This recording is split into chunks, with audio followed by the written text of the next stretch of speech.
about to talk about different scientific theories in biology, so let's take a look at what we mean by this. When we say the word theory, we mean it's something that has been tested by a lot of scientists. There's a lot of data to support this idea, this phenomenon, and all of the scientific community agrees, like, yeah, there's a lot of support for this idea. So it's like as close to what we would call maybe like a fact as anything else out there.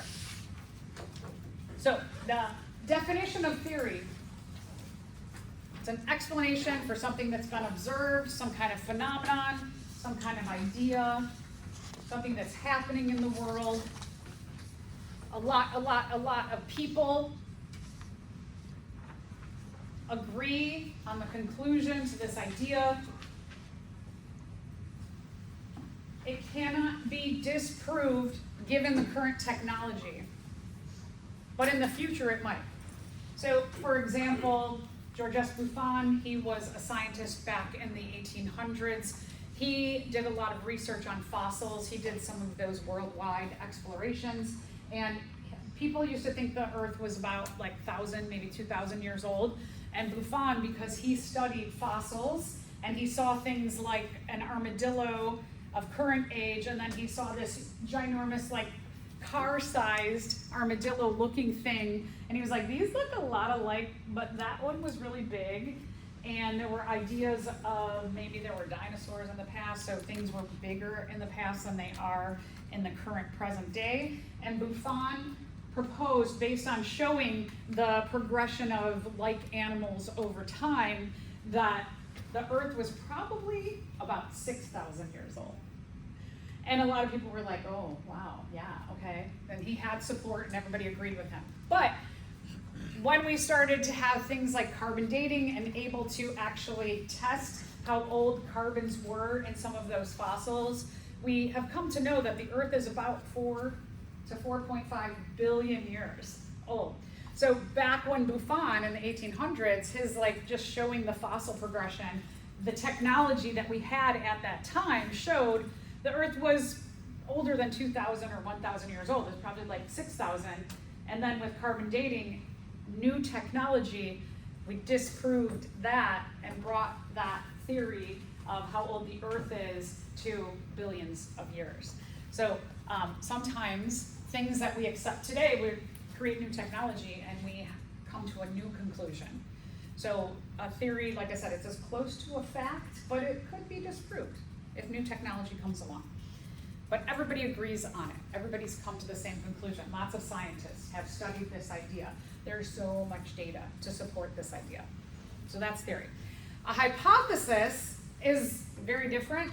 It's an idea, but it's an educated guess. Remember when we went through the scientific method, that one of the early things that we did, we made some observations, we did a little bit of research, and then you create, as a scientist or in the scientific method, or even in your everyday life, you create a conclusion, but it's just an educated guess, right? The whole scientific community didn't get behind you. Like, for example, if we look out the window and we go, oh, it's really sunny today. I don't think it's going to rain today. That's my hypothesis. But, in 6 hours from now, a storm could come by. Me thinking, just looking out the window and saying, oh, this is a great day, it's not going to rain today. Did the whole scientific community get behind my idea?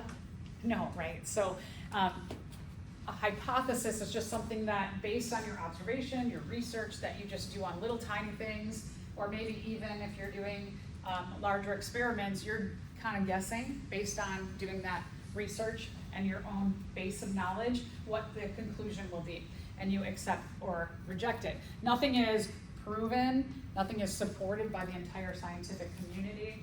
And so in everyday terms, you will often hear people on the news, or just like, your friends might say you're talking about something and you say, oh, I don't think it's gonna rain today. And they say, well, I have a theory that blah, blah, blah. And you're like, oh, I always kind of laugh inside and go like, oh, the whole scientific community got behind this person on their idea.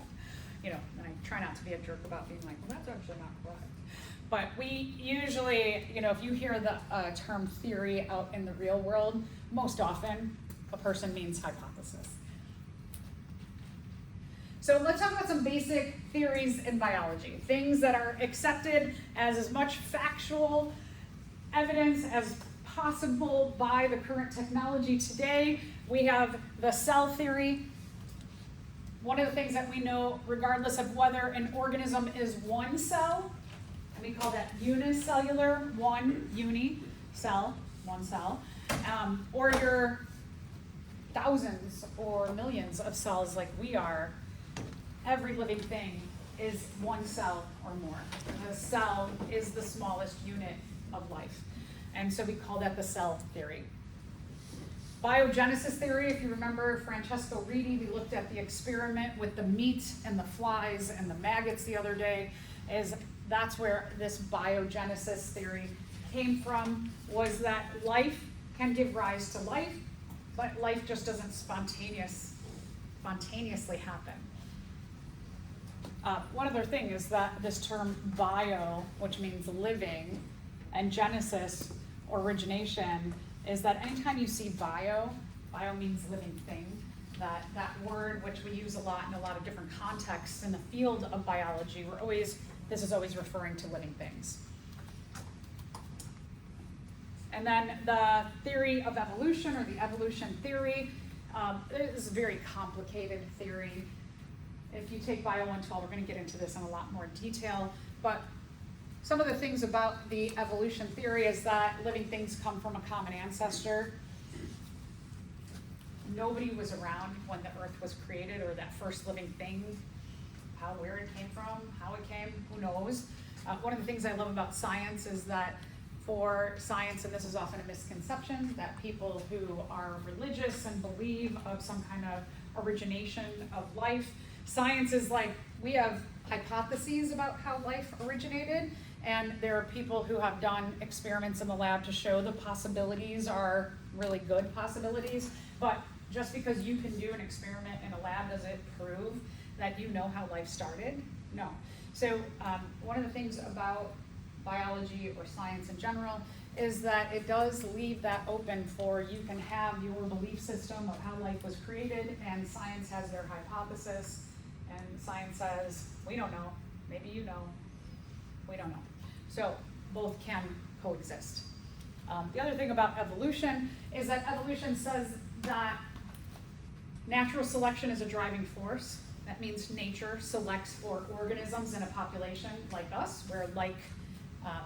We're the same species, we live in the same place at the same time, and the environment changes over time, and the environment will influence what traits are favored at that time and what traits are not favored.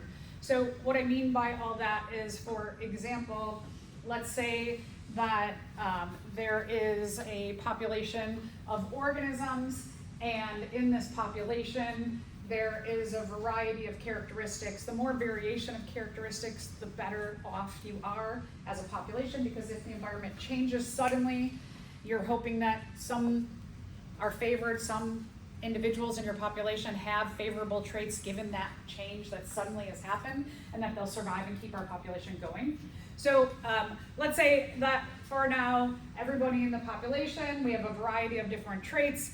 Everybody's living comfortably. No traits are necessarily favored more than others, but suddenly we have a giant flood. That we live on an island and there's a tsunami, and our island home has totally flooded.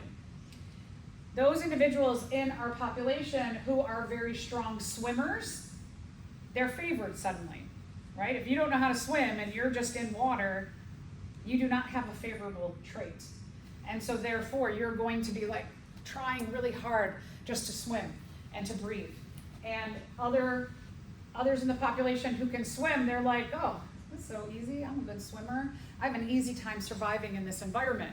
So here's natural selection at play, that nature has changed, and now suddenly our population, who everybody was living easy, now suddenly there is a select group that have certain characteristics that are favored given this change. Nature selects for those with the most advantageous traits.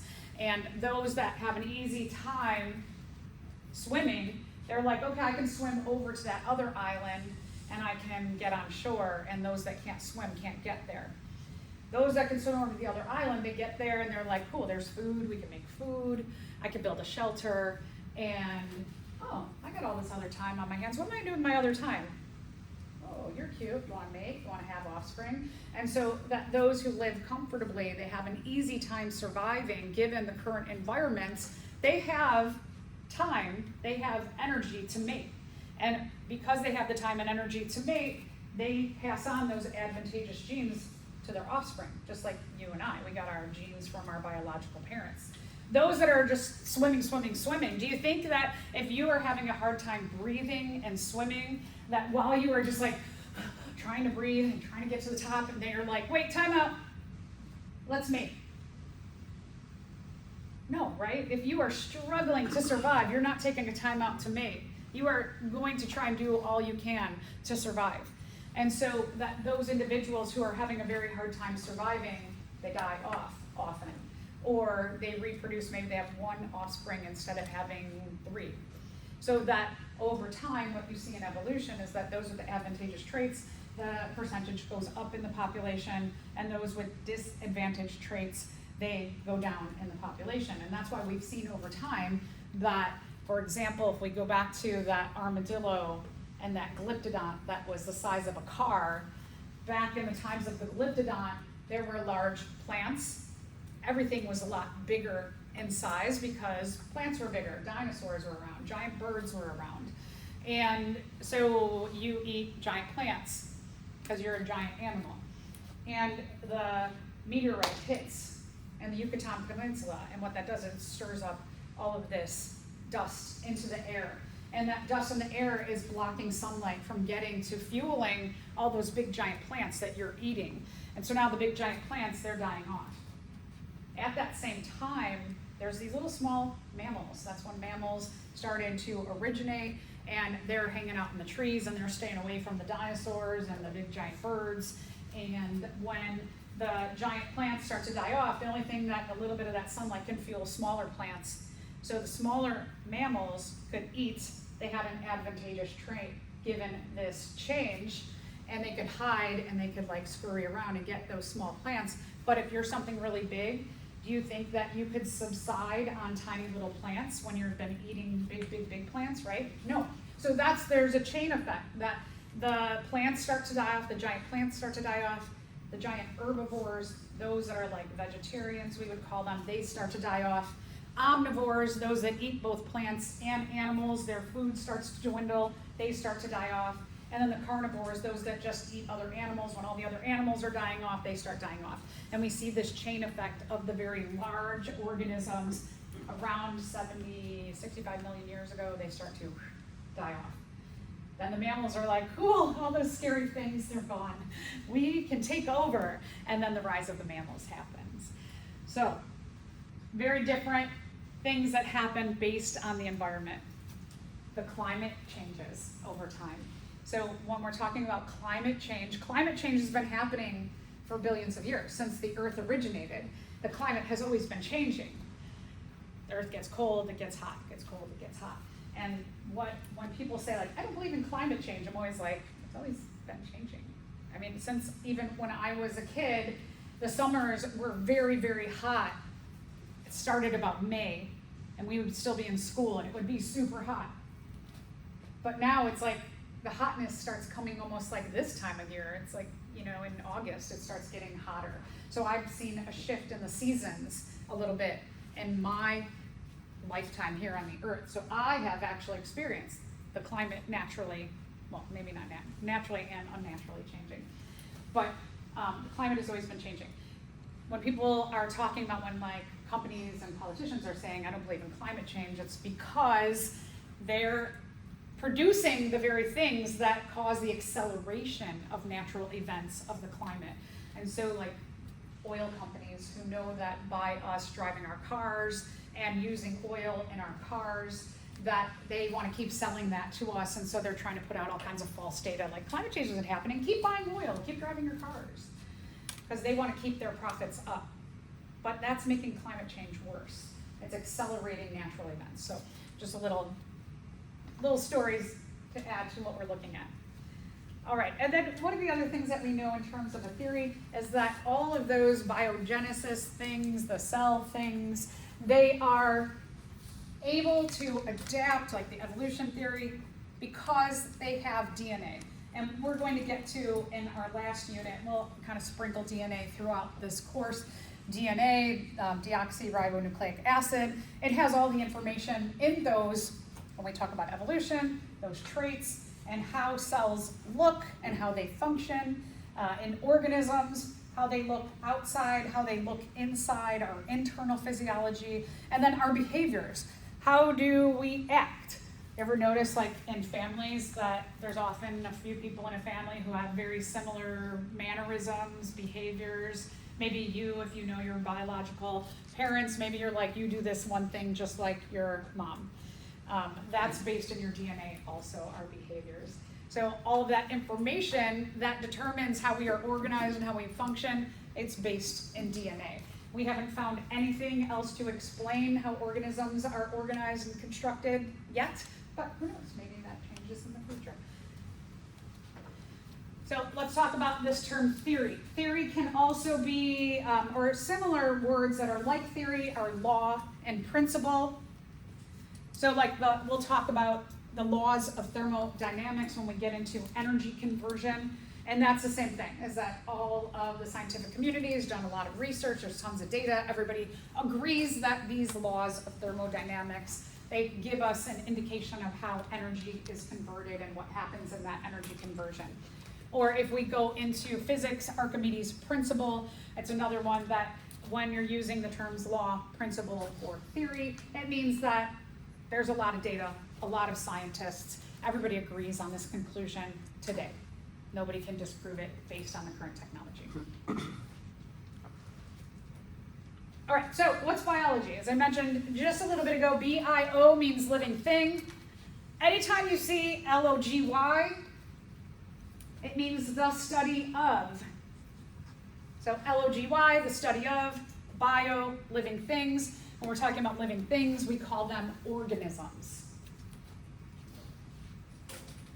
We could study zoology, Z-O-O, L-O-G-Y, and that means the study of animals. Or you can study psychology, psych, the brain, ology, or logy, the study of, so it's the study of the way the brain works. And so anytime you see that L-O-G-Y, it means you're studying whatever is before that L-O-G-Y. All right, so what's a living thing? Oh man, if you had to think about how would you define a living thing? Just take for a second. If I had you write down the definition of a living thing, would it be easy? I don't know. So it's very difficult to classify something as a living thing in a very short, concise definition. And one of the things that scientists have decided is that living things, everything that is called a living thing, we are going to make sure that it follows or it has these following characteristics. So the definition, it's not just like a living thing is blah. A living thing has these characteristics. So it is quite complex. So let's take a look at those living thing characteristics. The other thing about if something is a non-living thing, like water, for example, water may have some of these characteristics, but not all of them.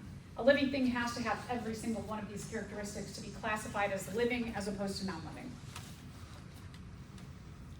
All right, so let's take a look at these characteristics. One is organisms acquire and use materials and energy.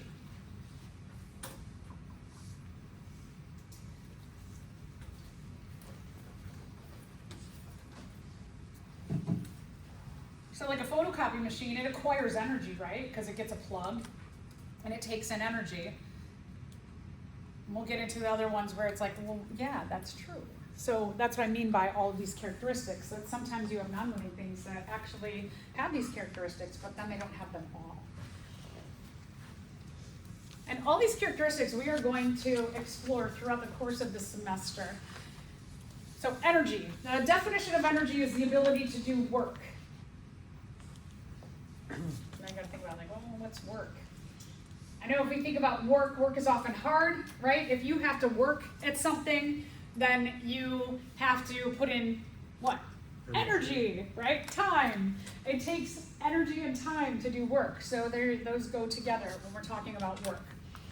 You need, if you have to work, like you all are working constantly, right? Your brains are working, your body's pumping blood, and you're breathing in oxygen, and you're processing food, and your kidneys are filtering toxins out. And so we're doing all kinds of work in our body. Even though if you just sit there and you think, I'm going to do nothing for a minute. Is your body doing nothing? No, right? Your body is keeping you alive, breathing. It's keeping all these processes going in you. So work is constantly being done in organisms. We need energy to survive. If we didn't have an input of energy, right? If you starve yourself, you've got like 30 days-ish, depending on you and the circumstances. If you can drink water, but you don't eat anything for about 30 days, you will die. Because you've got to put in that energy to fuel all the working things within your body. Energy is going to fuel all the rest of the characteristics of life. So all the rest of them, they'll get fueled too. And so, your lives, you have a job, you've got friends, you've got family, you've got classes, you've got all kinds of things going on. The days that you don't eat, what's the first thing on your mind when you get home? Food, right? You don't have ears like running crazy, and our brains think survival. We need energy so that we get reminded when we don't have energy on a regular basis. Your brain is starts saying hey, you're hungry. Go seek out food. You need it to fuel all the things that are happening here. So we get those cognizant reminders of we need energy to keep going. You also often, if you have for example, if you're Muslim and during Ramadan and you go all day without eating, you go from the sun up to the sundown, by the end of the day, you're kind of tired, right? So you're tired. It reminds you too, and then not only you're hungry, but you get kind of exhausted because you're using all of your stores of energy during the day to fuel all those processes, and it's taking a lot more out of you to do all those things without having those regular food inputs. Plants make energy for us. Yay! So next time you see a plant, say, thank you, plant. You're making us energy. We are going to explore this process of photosynthesis. We're going to look at the connection between photosynthesis and the way that we eat plant material, or we eat something that ate plant material, that is going to allow us to have that energy. Organisms that can photosynthesize or create their own energy in some other way, they're called an autotroph. Auto means self, troph means feeder, and I know all of us are old enough we can feed ourselves, but that's not what autotroph refers to. It means that in your cells you have organelles that can take energy from the sun, water, and carbon dioxide, and go through processes to create something, some kind of food source. So autotroph is something that can make its own food within its own cells or within its own body. We also call this a producer because they can produce their own food. Us, we are animals. We either eat plants or we eat something that ate a plant. We are going to convert that energy in our metabolism. Your metabolism, what that means, it's actually, metabolism is a cellular thing. It's all the biochemical reactions that happen in your cells to process energy, to do other important things within your cell, or within your organism as well. An organism that has to get their food from some other place than their own cells. Like you and I, we are heterotrophs. Because we can't make our food in our own cells. We have to get our food from somewhere other than our cells. Hetero means other. We're going to see this word pop up a number of times in this class. You actually see the word, or that extension, hetero, a lot in biology, and it refers to other. In our everyday lingo in our society, if you are heterosexual, you date someone other than your own sex. So a heterotroph gets their food from some other source or other place. Organisms maintain complexity. We need energy to maintain the complexity within our cells. You need energy to maintain your complex life. It is active because we can't just go, give me energy, sunlight. Wouldn't that be nice? But we have to seek out our food. We have to work for it. We have to pay for it. As a basis, at the bottom of this organization is matter. And everything on the earth, whether we're talking about living or non-living things, is made up of matter. The term matter just means it's something that takes up space and has mass. So it's, it could be microscopic, and it could weigh hardly anything and take up not much space, but it still does take up some kind of space in the world. And then there's things that are bigger, right? Like as humans, we're a bigger organism and we take up space and we have a weight or a mass to us. But that's the basis. So even if we go below mass, what makes up mass are atoms.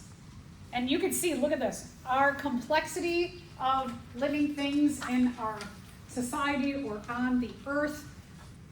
Look at the organization that atoms make up. When you have atoms, we also can interchange with elements. That when those atoms or elements combine in certain ways, they make molecules. And then when the molecules combine in different ways, they make biomolecules, which we'll talk about next week. And then those biomolecules combine to make up organelles that make up the cell. And then cells make up tissues, and tissues make up organs, and then we get organ systems, and we get these larger organisms like us. But then we have, if you take 112, we'll get into a whole chapter on this, or these levels of organization, which we call ecology. And so that organization continues on. But you can see that kind of amazing from these just simple little pieces of matter that their combinations can make this, to make this, to make this, to make this, to make all of the organisms on the earth.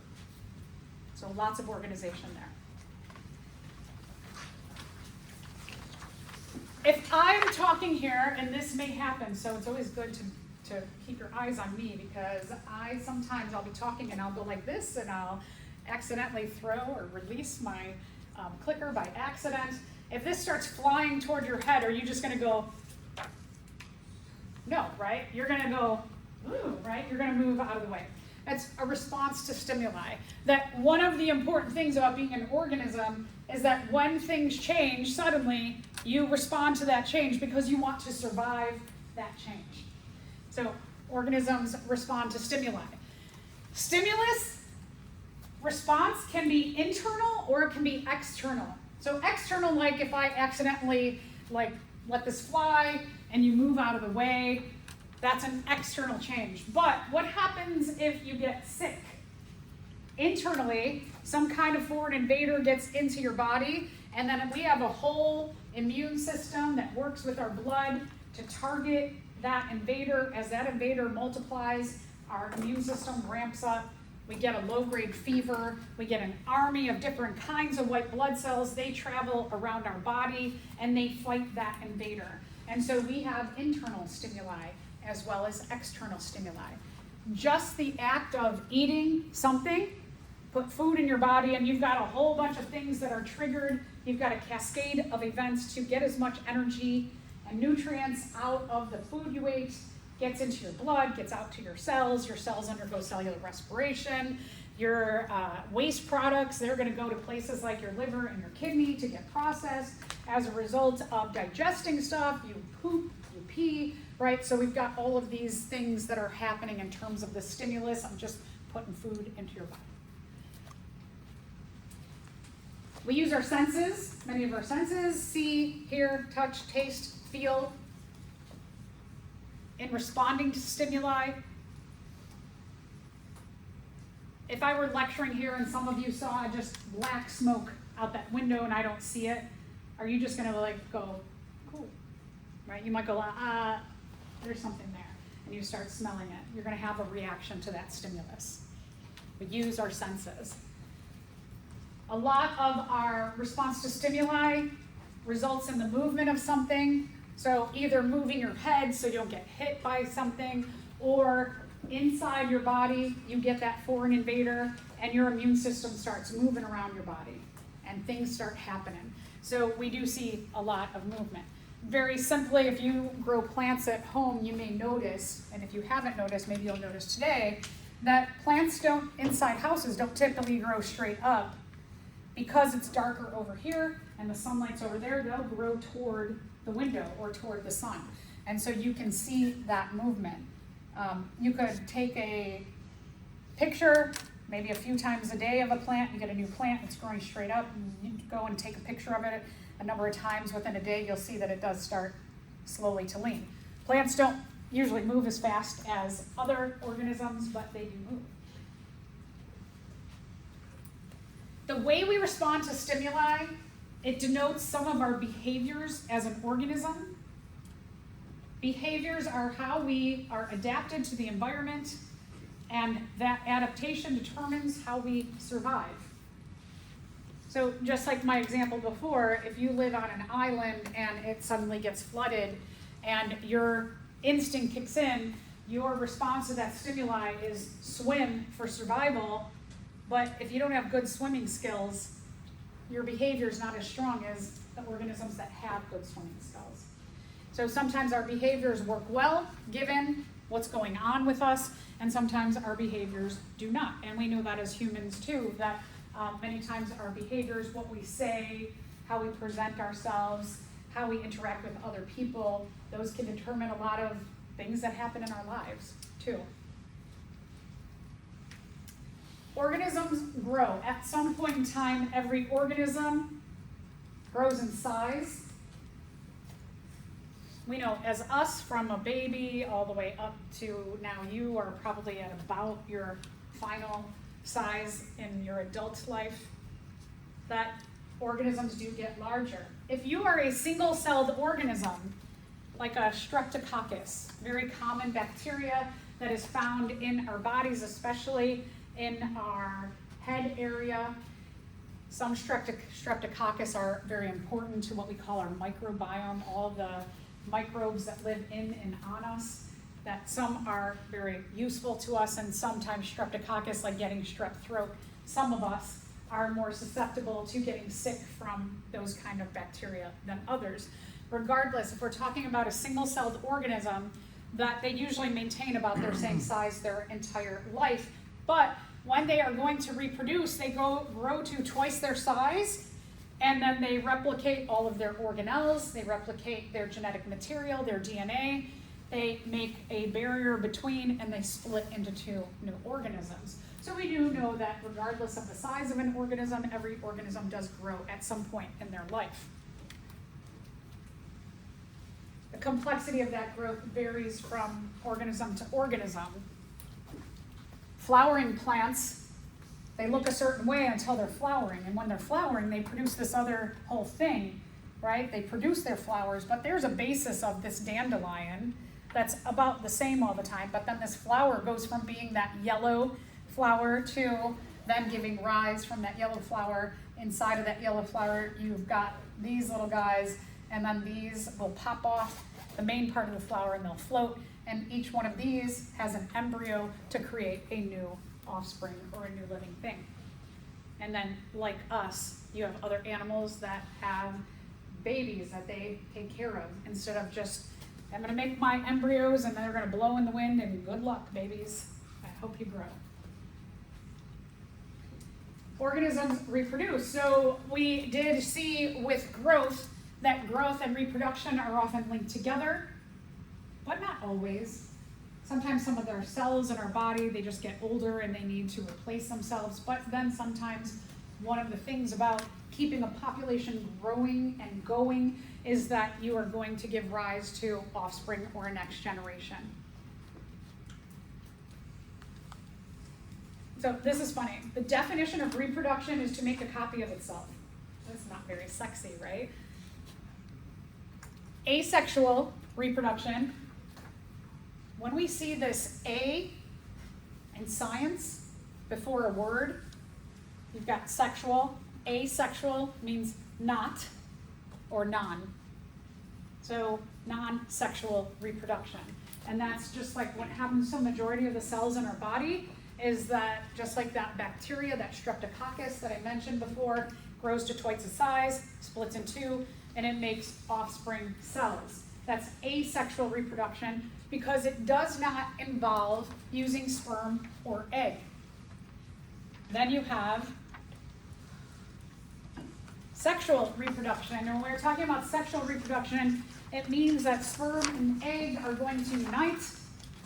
The sperm is going to give half of its genetic material, the egg half of its genetic material. They're going to come together to make a hybrid of the two organisms. We'll talk a lot more about this as we get later in the semester, asexual and sexual reproduction, which we refer to in our bodies as mitosis and meiosis.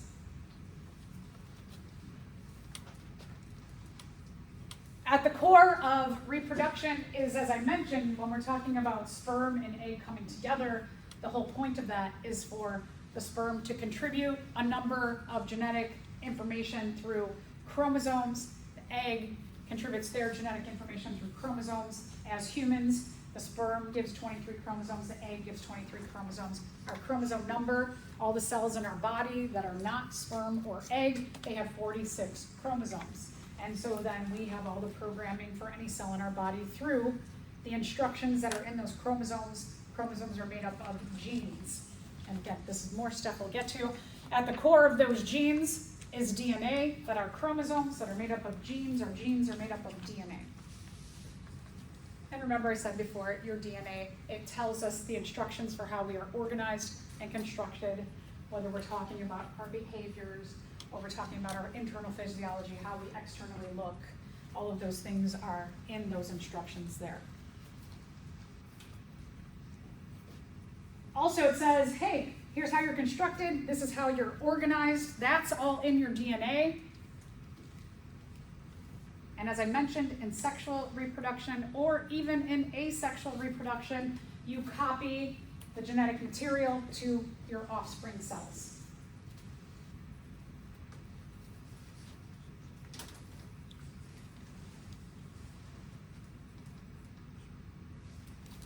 And then our last characteristic is organisms evolve. When we're talking about evolution, we are not talking about one organism evolves. We're talking about what happens in the population as a whole. So like my example before, we grouped our favorable traits to being able to swim on that flood, in that flood, and our unfavorable traits where you can't swim very well given that flood. And as a group in the population, there's the good thing that when the climate has changed, when nature has changed suddenly, we have a group in our population that can keep us going. And that's this idea of when we say organisms collectively have the capacity to evolve. Evolution means what's happening as a group. Can that group keep going? Evolution doesn't apply to individuals. We certainly have traits, but then you have to mate with someone else, you have to survive, you have to try and contribute offspring. If we were talking about individual evolution, it might be something like could you will yourself, like even if you love flying, you just look at birds and you're like, oh, I wish I could fly. Can you will yourself be like, create wings, and you evolve into this winged human? No, like that would be like individual evolution. We can't do that. That's not a thing. And so when we're talking about evolution in terms of biology, it's a population thing. Can that group survive now given the conditions that are happening? If the conditions change, is there enough variance in that population that individuals can keep us going? Not only do you want to keep going like just as a group, you want to actually keep your group getting bigger by having offspring. And so evolution gets very complicated because it involves what does the current environment favor, what traits does it favor, can we survive as a group, can we reproduce and keep our group going over time. So evolution is a very complicated thing. Big thing again, best suited traits. Those with the better suited traits have an easier time surviving, given what's going on with the environment now. That could change tomorrow. You could be totally like surviving easily and you're like, I'm having such a great time, I can survive so easily. And tomorrow the environment changes, climate change, something big event happens, and you're dead. Yeah, it's like, you never know, you never know. So you gotta be happy about today. Evolution, the idea at the base core is that we all came from a common ancestor. Hypothetically, what's called an archaea bacteria, and that those archaea, as they got bigger and bigger and bigger in a group, that the ones that ended up on this end of the group experienced some kind of process of the environment we call natural selection. And over here, the environment was much different. And so they experienced different things happening, different traits are favored in the different groups.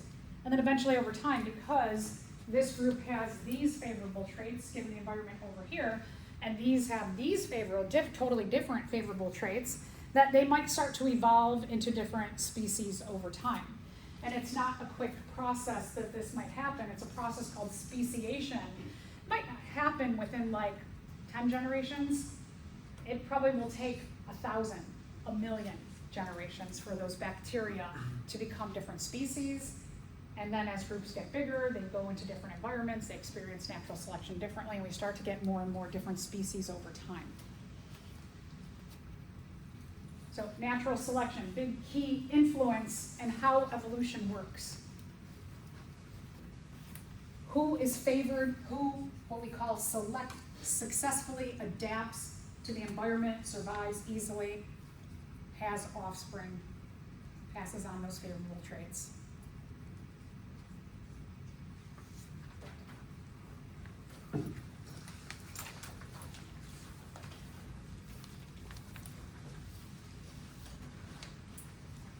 So hopefully, if you didn't know anything about evolution and how it worked, and over time, I hope you get a little picture of like, oh, that all like makes sense. It's not just like some weird magical processes, that we do see changes in organisms over time given the environment. Okay, so I think just another example that here we have a population of fish. And some of the fish in the population, let's say they're the same species, they're not, but let's just say they're the same species, and that within this one species that you have, in terms of the mouth size, that you've got some individuals, like half the individuals have a small mouth and half the individuals have this giant mouth. And let's say that right now in our population that all of the food that they can eat is very big. So who's favored today? This one that can only pick little bit of pieces off of that big food, or this one who could just go, oh, oh, oh. The big mouth, right? Big food favors the big mouth.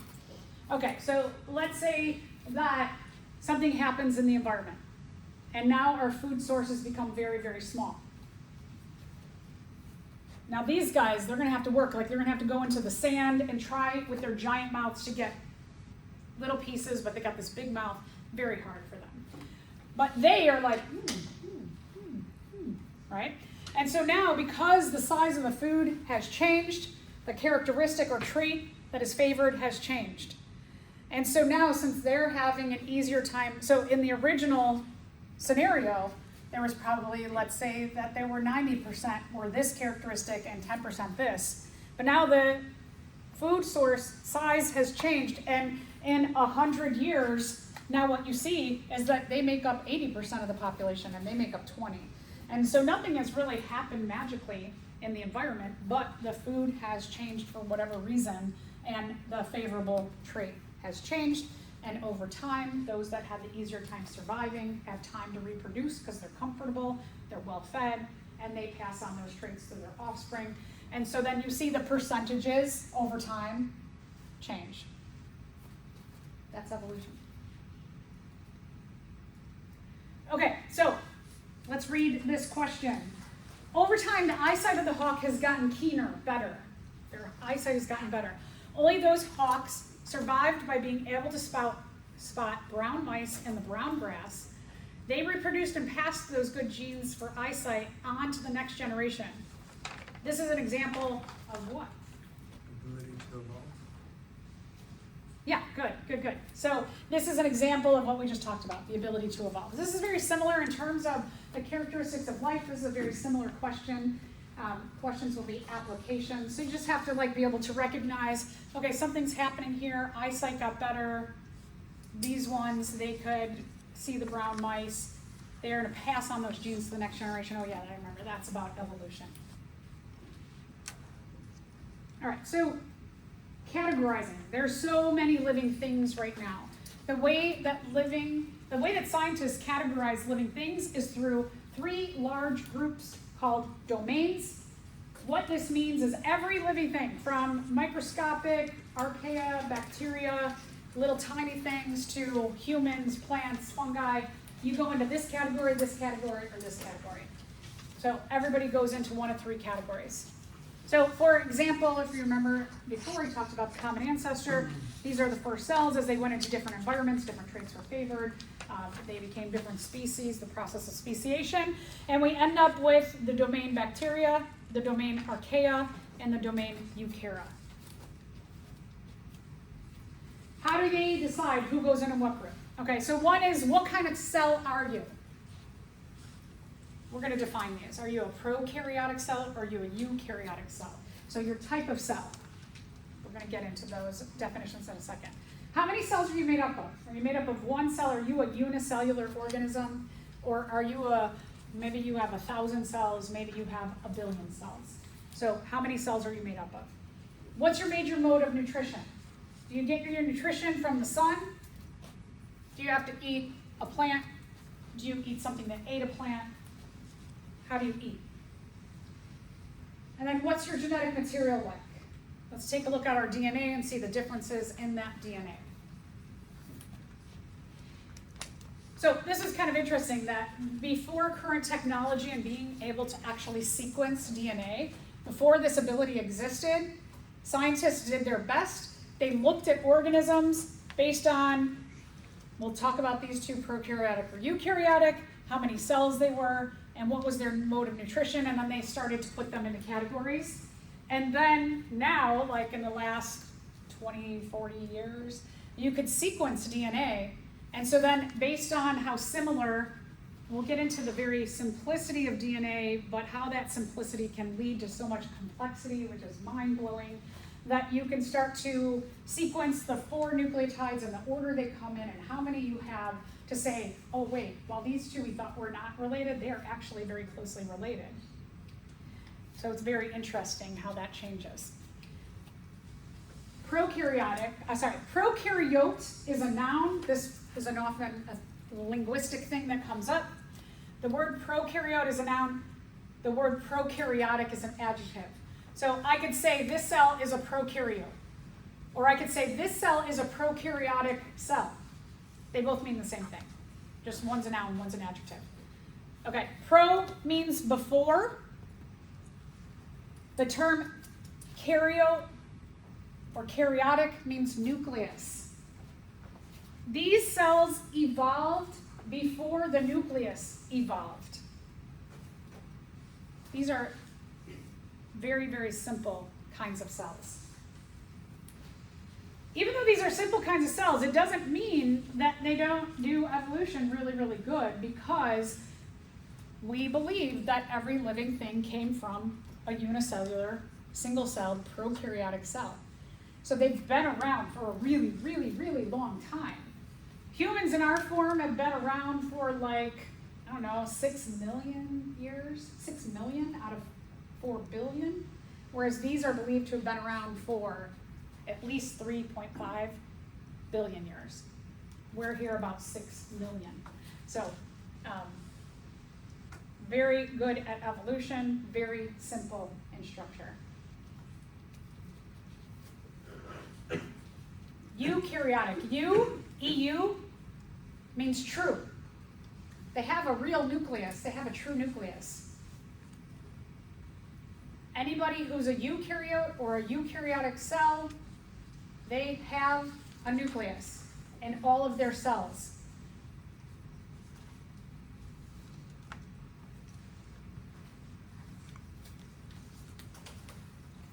Eukaryotes have kingdoms. there's the kingdom fungi, Plantae, Animalia, and now in the last 10 years, this used to be one kingdom, Protista, but now they're breaking it up into more kingdoms because they're finding with the DNA and they're able to sequence everything that they're like, oh, whoa, these are like more than just like one group. We got to separate these out to a lot more groups. So here's a nice chart that shows us bacteria, the 3 domains. You've got bacteria, archaea, and eukarya. There are no kingdoms yet named under these 2 domains. While these 2 domains make up the majority of living things on the earth. So that's kind of weird, right? Is that we have a lot more of bacteria and archaea, but there's not been a ton of research. If you think about, let's think about like our cell phones. You've got pictures, right? Your little wallpaper on your phone or on your computer. Do any of you have a screenshot of a bacteria on your phone or your computer? Anybody have a picture of bacteria on their wall in their house? You got your family, you got your bacteria, you got your dog. No, right? So we're just not very endeared as humans. We're not endeared to these 2 groups because they're these like little cells. You blow them up. Maybe you're like kind of weird, not cool, not cute. But in eukarya, especially the animals who have eyes and nose and mouth like us, and when they're babies, they're so cute. And even as adults, some of the animals are just so cute, right? Your family, friends, they're so cute. You love them. Because animals look, and including human animals, because we look alike with features like a face and eyes and nose and mouth, and we have behaviors that are like different than humans, but maybe cute because of the way they're constructed. We do, as a society, as a world, we do more research on these than any of the other groups out there. So there's a lot more animals named than any other organisms on the earth, not because of their abundance, but just because they're cute. Plants are really pretty, right? Now if we think about these other groups, fungi, mushrooms suddenly are very popular in the world as like icons. But does anybody have any mushrooms or other fungi as their wallpaper on their phone? None of you are mushroom fans, huh? So that's another thing, right? They're not as cute. They don't have eyes, and nose, and mouth. Plants are very pretty. Maybe anybody have any pictures of a flower in your house? Or you have a lot of plants in your house? Anybody growing fungus in their house? I mean, I accidentally am, but you might have a bunch of plants that are pretty, right? So these are appealing. Anybody have any protists? Okay, so again, just we're more like geared toward cute things, pretty things, and so more research is done. If you are someone who likes microbiology, I loved my microbiology class. I thought it was so fascinating. I didn't go into it though, even though I liked it. I didn't go into it. I went into zoology. So there's a lot, if you're somebody who likes microbiology and you like puzzles and you like figuring things out, there is a huge need for classification of the bacteria and archaea, especially bacteria that cause diseases, and knowing what do they look like, how do we classify them, what classes of antibiotics will fight these disease-causing organisms off to make humans survive better. There's a lot of room for research there. And I know many of you have in the back of your head that you want to go into pharmacy. There's this whole pharmaceutical research area, especially about the pathogenic bacteria, that there's so much work and money to be made because we need these puzzles solved. All right, last thing. The bacteria and eukarya domains are distinguished by, let's walk through these together. So members of bacteria being single-celled and members of eukarya being multi-celled. Let's go back here. Eukarya, let's see, cell number. Fungi are multicellular, plants multicellular, animals multicellular. Uh-oh, some of the protists are unicellular. So that's not true. So this, even though you're at first might be like, yeah, those protists, some of those protists make that not true. Bacteria getting nutrients via absorption and eukarya via photosynthesis.